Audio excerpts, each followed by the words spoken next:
खाना के नाम से प्रसिद्ध हैं। ये अकबर बादशाह के अभिभावक ये अकबर बादशाह के अभिभावक प्रसिद्ध मुगल सरदार बैरम खान खाने खाना के पुत्र थे रहीम। ठीक है, अगर आपने जोधा अकबर देखा होगा जो टीवी पर भी आता था, है ना, काफी समय पहले, तो उसमें आपको समझ में आ जाएगा। इनका जन्म संवत 1610 में हुआ था और ये संस्कृत, अरबी और फारसी के पूर्ण विद्वान और हिंदी काव्य के पूर्ण मर्मज्ञ कवि थे। ठीक है, बहुत ही विद्वान थे ये दानी और परोपकारी ऐसे थे कि अपने समय के कर्ण माने जाते थे। इनकी दानशीलता हृदय की सच्ची प्रेरणा के रूप में थी, याद रखना है। ठीक है, कर्ण मतलब इनको क्या माना जाता है, कर्ण भी आप जानते हैं बहुत बड़े दानवीर थे, दान करने के मामले में सब उनसे पीछे थे। और यहाँ पर रहीम दास को भी कर्ण कहा गया है। इनकी दानशीलता हृदय की सच्ची प्रेरणा के रूप में थी, कीर्ति की कामना से उसका कोई संपर्क नहीं था। इनकी सभा विद्वानों और कवियों से सदा भरी रहती थी। गंग कवि को इन्होंने एक बार 36 लाख रुपए भी दे दिए थे उनके एक छप्पे के लिए। अकबर के समय में ये प्रधान सेनानायक और मंत्री थे और अनेक बड़े बड़े युद्धों में भेजे गए थे। ये जहांगीर के समय तक वर्तमान रहे। लड़ाई में धोखा देने के अपराध में एक बार जहांगीर के समय इनकी सारी जागीर जब्त हो गई थी। मतलब धोखा देने के अपराध में, अपराध तो जबरदस्ती इन्होंने नहीं किया था, लेकिन इल्जाम लगाया गया था जहांगीर के द्वारा, क्योंकि जहांगीर आप जानते हैं इनके छोटे भाई के रूप में थे बाद में, है ना। और उन्हें ऐसा लगता था कि ये मतलब कहीं ना कहीं मेरे विरोध में है, ये उन्हें समझाते रहते थे। और कोई कोई होता है ना जिसको गलत काम करने की आदत पड़ जाती है, जब उसे कोई समझाता है तो वही इंसान अच्छा नहीं लगता है ना, चाहे वो कोई भी हो, अगर उसे वो सही राय देता है तो इसीलिए कैद कर लिए गए। कैद से छूटने पर इनकी आर्थिक अवस्था कुछ दिनों तक बड़ी हीन रही। पर जिस मनुष्य ने करोड़ों रुपए दान कर दिए, जिसके यहाँ से कोई विमुख नहीं लौट सका, उसका पीछा याचकों से कैसे छूट सकता था।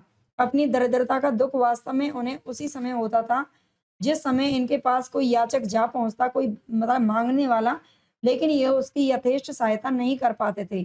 अपनी अवस्था के अनुभव की व्यंजना उन्होंने इस दोहे में की है। तबहि लो जीवो भलो, देवो होय न धीम, जग में रही वो कुंचित गति, हो उचित ना होय रहीम। ये रहीम की पंक्ति मिलती है क्योंकि बाद में बिल्कुल एकदम कंगाल हो गए थे और कुछ किसी को दे नहीं पा रहे थे। संपत्ति के समय में जो लोग सदा घेरे रहते हैं, विपदा के आने पर उनमें से अधिकांश किनारा खींच लेते हैं। इस बात का जो तक ये दुआ मिलता है, ये रहीम दर दर फिरे, मांगी मधुकरी खाई, यारो यारी छांडिए, अब रहीम वे नाही। ठीक है, वो वाले रहीम नहीं रह गए हैं, इसलिए यारों ने भी यारी छोड़ दी। कहते हैं कि इसी दीन दशा में एक याचक ने आ घेरा और इन्होंने ये दोहा लिखकर उसे रीवा नरेश के पास भेज दिया। चित्रकूट में रमी रहे रहीमन अवध नरेश, जा पर विपदा पड़ती ऐसो आवत यही देश। रीवा नरेश ने उस याचक को 1 लाख रुपए दिए थे। गोस्वामी तुलसीदास से भी इनका बड़ा स्नेह था। ऐसी जनश्रुति है कि एक बार एक ब्राह्मण अपनी कन्या के विवाह के लिए धन न होने से घबराया हुआ तुलसीदास जी के पास गया था और गोस्वामी जी ने उसे रहीम के पास भेज दिया और दोहे की ये पंक्ति लिख करके दे दी। सुरतीय नर्तीय नागतीय यह चाहत सब कोय। ठीक है, ये तुलसी ने ये पंक्ति लिख करके इनके पास भेजी थी। रहीम ने उस ब्राह्मण को बहुत सा द्रव्य देकर विदा किया और दोहे की दूसरी पंक्ति इस प्रकार पूरी करके दे दी। गोद लिए हुलसी पर तुलसी सो सुत होए। ठीक है, रहीम ने बड़ी बड़ी चढ़ाइयां की थी और मुगल साम्राज्य के लिए ना जाने कितने प्रदेश इन्होंने जीते थे। इन्हें जागीर में बहुत बड़े बड़े सूबे और गढ़ भी मिले थे। संसार का इन्हें बड़ा गहरा अनुभव था, लेकिन जहांगीर इनसे कहीं ना कहीं नाराज रहता था, इसीलिए इनको क्या कर दिया, बिल्कुल कंगाल कर दिया था। ठीक है, आगे देखते हैं रहीम के दोहे। ये इंपॉर्टेंट है, यहाँ पर पंक्ति बहुत ही इंपॉर्टेंट है, पूछी गई है क्वेश्चन। तुलसी के वचनों के समान रहीम के वचन भी हिंदी भाषी भूभाग में सर्वसाधारण के मुंह पर रहते थे। ठीक है, याद रखना है। रहीम के दोहे वृंद और गिरधर के पद्यों के समान कोरी नीति के पद्य नहीं है, उनमें मार्मिकता है। उनके भीतर से एक सच्चा हृदय झांक रहा है। जीवन की सच्ची परिस्थितियों के मार्मिक रूप को ग्रहण करने की क्षमता जिस कवि में होगी, वही जनता का प्यारा कवि होगा। रहीम का हृदय द्रवीभूत होने के लिए कल्पना की उड़ान की अपेक्षा नहीं रखता था। वह संसार के सच्चे और प्रत्यक्ष व्यवहारों में ही अपने द्रवीभूत होने के लिए पर्याप्त स्वरूप पा जाता था। भरवे नाई का भेद इनके द्वारा एक रचना लिखी गई है। भरवे नाई का भेद जो अवधि में है, इसमें भी जो मनोहर और छलकते हुए चित्र हैं,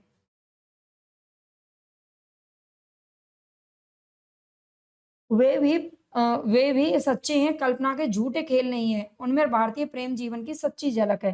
भाषा पर तुलसी का सा ही अधिकार हम रहीम का भी पाते हैं। ये ब्रज और अवधी, पश्चिमी और पूर्वी दोनों काव्य भाषाओं में समान कुशल थे।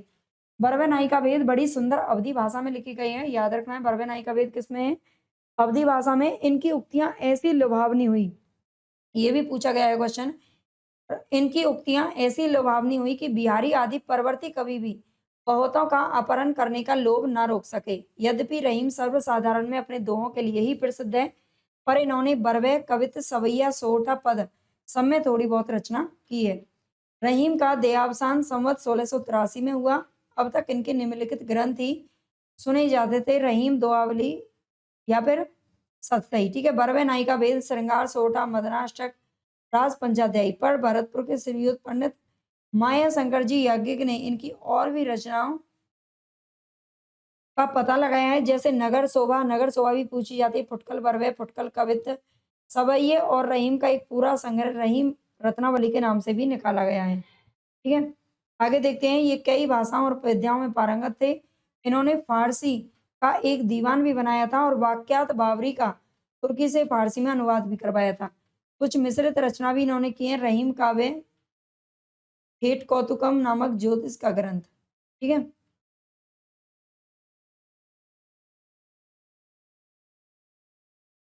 ये पंक्तियां भी सतसैया दोहावली से ली गई हैं, याद रखना, देख लेना इनको, ठीक है। हो रही बोली कोयलिया, बड़वती ताप, घरी एक भरी अलिया, रहू चुपचाप, बाहर लेके दिएवा बारन जाई, सासू ननद पर पहुंचत खेती बुझाई। ये इनकी पंक्तियां हैं, कुछ पढ़ लीजिएगा।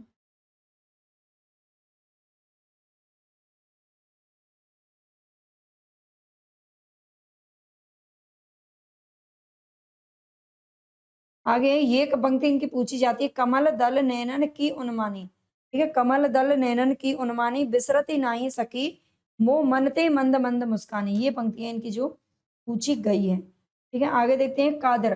कादर का नाम आता है, कादर बख्श पिहानी, जिला हरदोई के रहने वाले और सैयद इब्राहिम के शिष्य थे। किसके? सैयद इब्राहिम के शिष्य थे।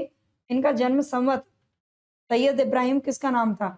1635 ईस्वी में का जन्म माना जाता है, अतः इनका कविता काल संवत 1660 के आसपास समझा जा सकता है। आगे देखते हैं इनकी अगर कोई रचना मिलती है तो। रचना कोई नहीं है। मुबारक का नाम आता है, सैयद मुबारक अली।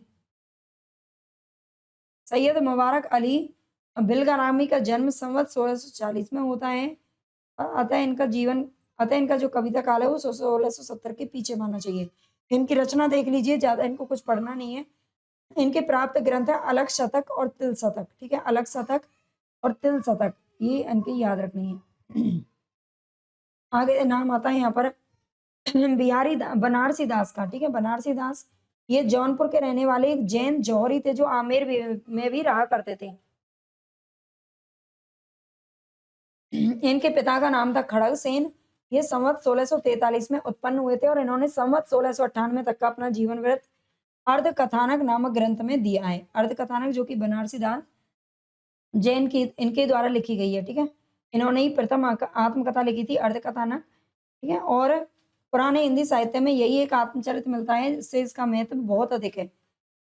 आगे इनकी रचना देख लेते हैं। बनारसी विलास इन्होंने लिखा है, फुटकल कविताओं का संग्रह, नाटक समय सार, और इसके अलावा नाममाला, अर्ध कथानक, बनारसी पद्धति, मोक्षपदी, ध्रुव वंदना, कल्याण मंदिरी भाषा, वेद निर्णय पंचाशिका और मार्गन विद्या, ये सारी रचनाएं जो आपको याद रखनी है। अगला नाम यहाँ पर आता है सेनापति का। सेनापति अनूप शहर के रहने वाले कान्य कुब्ज बिहार ब्राह्मण थे। मोस्ट इंपोर्टेंट क्वेश्चन है, ये कहाँ के रहने वाले थे, कहाँ से संबंधित थे, ये भी क्वेश्चन पूछा जाता। अनूप शहर के रहने वाले थे।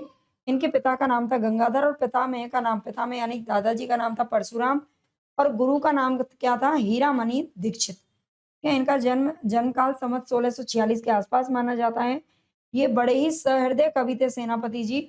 ऋतु वर्णन तो इनके जैसा और किसी श्रृंगारी कवि ने किया ही नहीं है। इनके ऋतु वर्णन में प्रकृति निरीक्षण पाया जाता है। पद विन्यास भी इनका ललित है, कहीं कहीं विरामों पर अनुप्रास का निर्वाह और कवि का चमत्कार होना भी, यमक का चमत्कार भी अच्छा दिया गया है। सारांश ये है कि अपने समय के ये बड़े भावुक और निपुण कवि थे। अपना परिचय इन्होंने इसी प्रकार दिया है।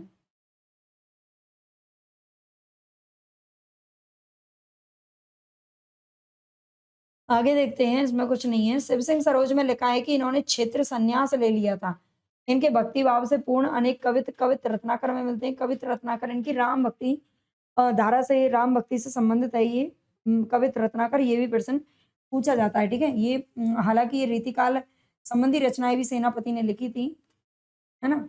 आगे देखते हैं, इस कवित्त में वृंदावन का नाम आया है, पर इस इनके उपास्य राम ही जान पड़ते हैं, क्योंकि स्थान-स्थान पर इन्होंने सियापति राम आदि नामों का ही स्मरण किया है। कवित्त रत्नाकर